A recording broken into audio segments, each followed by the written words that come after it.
President Biden is spending his 4th of July fighting for his political career as more members of his own party panic about the Democrats' 2024 prospects.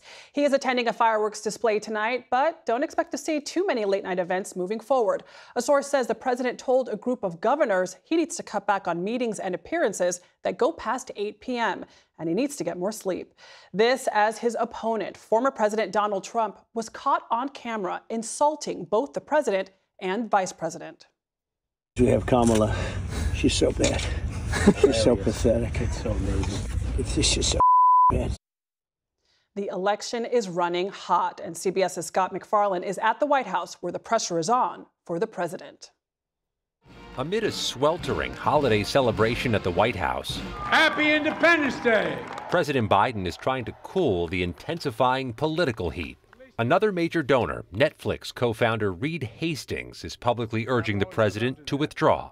New York mega donor Whitney Tilson has already done the same. The ship has sailed. A handful of House Democrats expressed deep concern about the race, including Massachusetts Congressman Seth Moulton, who called on President Biden to step aside. Now is the time for him to follow in one of our founding father, George Washington's footsteps, and step aside to let new leaders rise up and run against Donald Trump.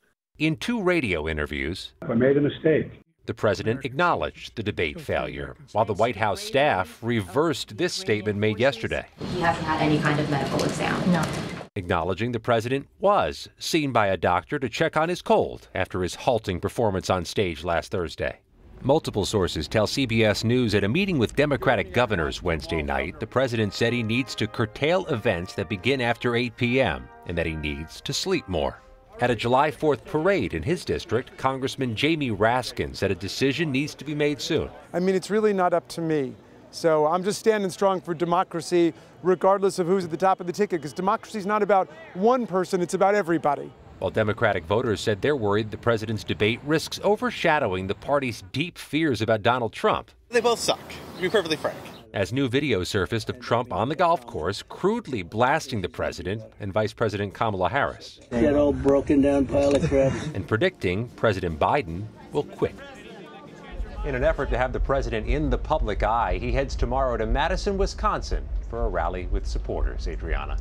And Scott, we understand both the president and vice president spoke with Israeli Prime Minister Benjamin Netanyahu today. What do you know about that call? A senior White House official tells us there were discussions about progress in the efforts toward a ceasefire deal. The Israelis and Hamas are still negotiating over a framework to that agreement. The White House says the president also affirmed his ironclad commitment to Israel's security. Adriana.